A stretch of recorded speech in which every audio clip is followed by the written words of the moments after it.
Alia, பிரக்யாவை seat பண்றதுக்கு அபி எப்படியோ ஒத்துக்கிட்டான்.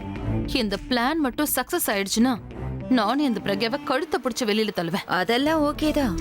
ஆனா அண்ணா வேலையை ஆரம்பிக்கிறதுக்கு முன்னாடியே நீ சந்தோஷப்படுற மாதிரி தெரியல. ஸ்வீட்டார்ட், நீ ஒரு விஷயத்த மறந்துட்ட. இந்த பிரக்யா பழைய பிரக்யா கிடையாது. நாம என்ன பண்ணாலும் கை கட்டிட்டு வேடிக்கை பார்க்க. She is smart, she is cunning and she has changed. Sweetheart, அண்ணன் இப்படியெல்லாம் பண்றான்னு கொஞ்சம் அவளுக்கு டவுட் வந்தா போதும், அவ்வளவுதான். மொத்த பிளான புஷ் ஆகி நம்ம பக்கம் திரும்பிடும். ஆலியா, அந்த பிரக்யா ஸ்மார்ட்னா அபி டபுள் ஸ்மார்ட். அவளை மாதிரி பொண்ணுங்களை எப்படி ஹேண்டில் பண்ணணும்னு அவனுக்கு நல்லா தெரியும். யா, யூ ஆர் ரைட். அவன் உன்னையே ஹேண்டில் பண்ணும்போது கண்டிப்பா அவளை ஹேண்டில் பண்ணிடுவான்.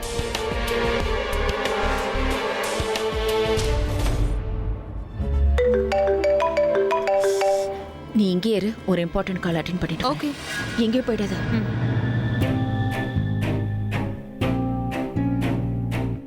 ஆமா, வீட்டுல என்ன எல்லாமோ அதிசயங்கள் நடக்குது. திடீர்னு அபி உங்ககிட்ட ரொம்ப நல்ல விதமா நடந்துக்கிறா. அதுதான் பாட்டி எனக்கும் புரியல. ரொம்ப குழப்பமா இருக்கு. நாங்க கடைசியா சண்டை போட்டப்ப ரொம்ப எமோஷனல் ஆயிட்டாரு. என் கூட பேசவே மாட்டேன்னு சொன்னாரு. ஆனா இப்ப என்னடான்னா அதுக்கு நேர்மாறா நடந்துகிட்டு இருக்காரு. ஒருவேளை அவனுக்கு சந்தேகம் வந்துருச்சா? எனக்கு கூட அதே டவுட் தான் பாட்டி வந்துச்சு. ஆனா அதை எப்படி கண்டுபிடிக்கிறதுன்னு தெரியல. எனக்கு அவர் முன்னாடி போறதுக்கே பயமா இருக்கு. கொஞ்ச நேரத்துக்கு முன்னாடி ஸ்கிரீனுக்கு பின்னாடி ஒளிஞ்சுக்கிட்டு விசில் அடிச்சு என்ன இப்படி இப்படி கூப்பிட்டாரு தெரியுமா? நீ எதுக்கும் கவலைப்படாத, அதை நான் பாத்துக்கிறேன். சரியா?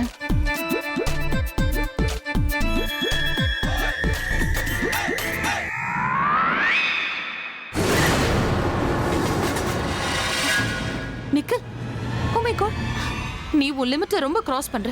போனா போகுதுன்னு விட்டா உன் இஷ்டத்துக்கு ஆடிக்கிட்டே போற. அப்படி நான் என்ன பண்ணிட்டேன்? என்ன பண்ணியா? என்ன பாக்குறதுக்கு இங்க வராதுன்னு உன்கிட்ட சொன்னல. யாராவது பார்த்தா பிரச்சனை ஆயிடும்னு சொன்னதுக்கு அப்புறமா ஏன் இங்க வர? அது எனக்கு புரியுது. ஆனா எவ்வளவு சொன்னாலும் என் மனசுக்கு புரியலையே. ஒரு நாள் உன்னை பார்க்கலனா கூட எனக்கு தூக்கமே வர மாட்டேங்குது. பைத்தியம் பிடிச்ச மாதிரி ஆயிடுறேன். என்ன பண்ணுவேன்? இருந்தாலும் நீ ஏன் இவ்வளவு டென்ஷன் ஆகுற? நான் எதை பண்ணாலும் யோசிச்சு பிளான் பண்ணி தான் பண்ணுவேன். அதனால யாருக்கு என் மேல எந்த சந்தேகமும் வராது. நீ கவலைப்படாத.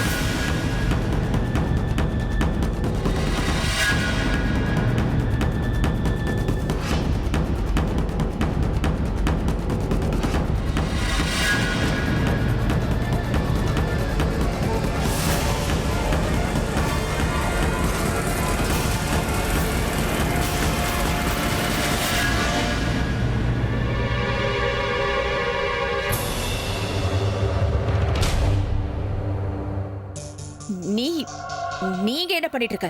அந்த கேள்வியை நான் உன்கிட்ட கேட்கணும். நீங்க ரெண்டு பேரும் திருட்டுத்தனமா இங்க என்ன பேசிட்டு இருக்கீங்க? எக்ஸ்கியூஸ் மீ, நாங்க எது செஞ்சாலும் அதை உன்கிட்ட சொல்லிட்டு செய்யணும்னு எந்த கட்டாயமும் கிடையாது. பேசுறது கூடவா இந்த வீட்டுல சுதந்திரம் கிடையாது?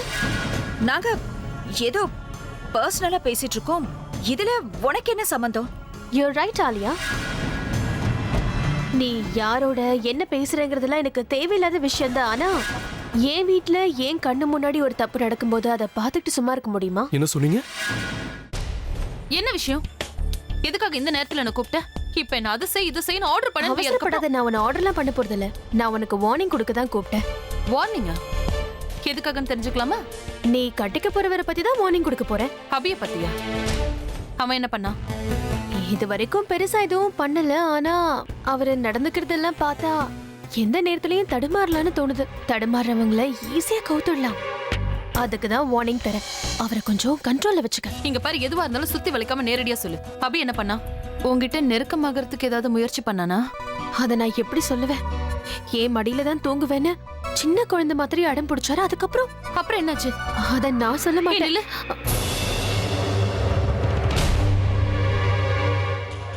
சாரி. ஏன் உன்னால சொல்ல முடியாது? என்ன தனோ, நீயும் குழந்தையாவே இருக்க. சில விஷயங்கள் எல்லாம் சொல்ல முடியாது. நீயா தான் புரிஞ்சுக்கணும். அவன் உன்கிட்ட லிமிட்ஸ் மீறி எதுவும் நடந்துக்கல. அவன் ஏன் அப்படி நடந்துக்கிறான்னு எனக்கு தெரியும். இருந்தாலும் திரும்பவும் இவ வலையில அவன் விழுந்துட்டானா? நீ அவனை தடுத்திருக்கலாம்ல. நாங்க ரெண்டு பேரும் கல்யாணம் பண்ணிக்க போறோம்னு உனக்கு தெரியும்ல. நான் அவரை தடுக்கலாம் தான் நினைச்சேன் தனு. இன்ஃபேக்ட் அவரை திட்டி வெளியில அனுப்பலான்னு கூட யோசிச்சேன். ஆனா என்ன பண்றது, ரொம்ப கியூட்டா இருக்காரா. என்னால அப்படி பண்ண முடியல. அதனால தான் அவரை கண்ட்ரோல்ல வச்சுக்க நான் ஒன்னு வார்ன் பண்றேன். நாளைக்கு நீ கட்டிக்க போறவரை நான் தட்டி பறிச்சிட்டேன்னு நீ அழக்கூடாதுல்ல. அவன் எங்க இருக்கான்? ரூம்ல தான் இருக்காரு. இப்போ ஒரு நிமிஷம். இப்ப அவரை எழுப்ப வேண்டாம். எதுவா இருந்தாலும் காலையில பேசிக்கலாம். Okay, good night. Good night. இனிமே அவரை கண்ட்ரோல் பண்ற வேலையை தனுவே பாத்துப்பா.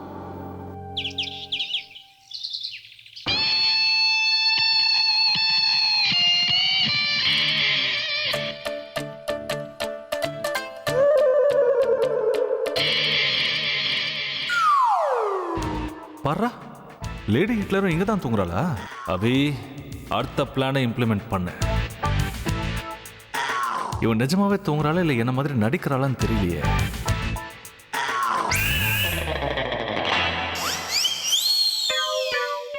பரவாயில்லையே, இவ்வளவு சீக்கிரம் செட் ஆயிட்டா.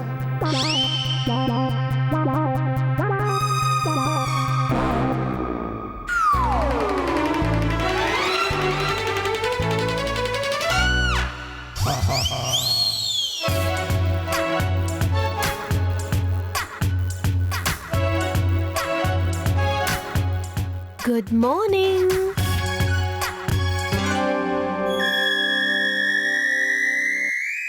Good morning. Good morning.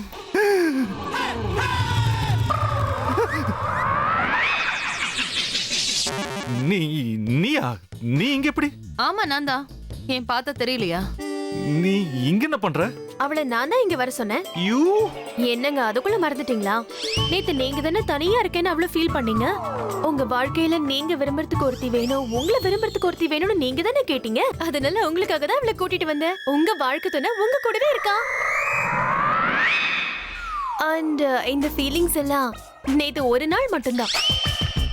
இனிமே நீங்க இந்த மாதிரி நடந்துக்கிட்டீங்கன்னா கொஞ்சம் கூட யோசிக்காம உங்களை ரூமை விட்டு வெளியில அனுப்பிடுவேன். வெளியில நீங்க 2 பேரும் கொஞ்சுவீங்களோ மிஞ்சுவீங்களோ அத பத்தி எனக்கு கவலை இல்ல. அப்புறம் லாஸ்ட் திங், நான் பிரேக்ஃபாஸ்ட் சாப்பிட போறேன். நான் சாப்பிட்டு முடிக்கிறதுக்குள்ள இது சம்பந்தமா உங்க முடிவு என்னங்கறத நீங்க சொல்லிடணும்.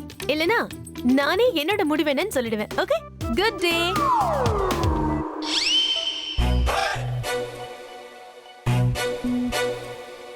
நீ எதுக்காக இங்க வந்த? அபி, அவளை மயக்க சொல்லி தானே நான் உங்ககிட்ட சொன்னேன். ஆனா நீங்க என்ன பண்ணிட்டு இருக்க? என்ன பண்ணிட்டு இருந்த? உன்னை இப்படி எல்லாம் செய்ய வைக்கிறதுக்கு முன்னாடி என் மனசை நான் எவ்வளவு சமாதானப்படுத்திக்கிட்டேன்னு எனக்கு மட்டும்தான் தெரியும். அத மறந்துட்டு நீ உன் லிமிட்ஸ கிராஸ் பண்ணிருக்க. அந்த லிமிட்ஸ் என்னன்னு சொல்றியா? நடிக்காத அபி. பிரக்யா என்கிட்ட எல்லாத்தையும் சொல்லிட்டா. முதல்ல நீ அவ மடியில தலைய வச்சு படுத்துக்கிட்டியா, அதுக்கப்புறம் அவ வேற என்ன சொன்னான்னு சொல்லி தொலை. இப்படி தலையில கை வச்சுக்கிட்டா என்ன அர்த்தம்? அதுக்கப்புறம் என்ன ஆச்சுன்னு சொல்லு. அதுக்கப்புறம் அவ எனக்கு ஃபீடிங் பாட்டில் கொடுத்தா, அப்புறம் தாலாட்டு பாடினா, அப்புறம் தூங்க வச்சிட்டா. என்ன? உன் பேச்ச கேட்டு நான் இங்க வந்தேன் பாரு. ஏன்?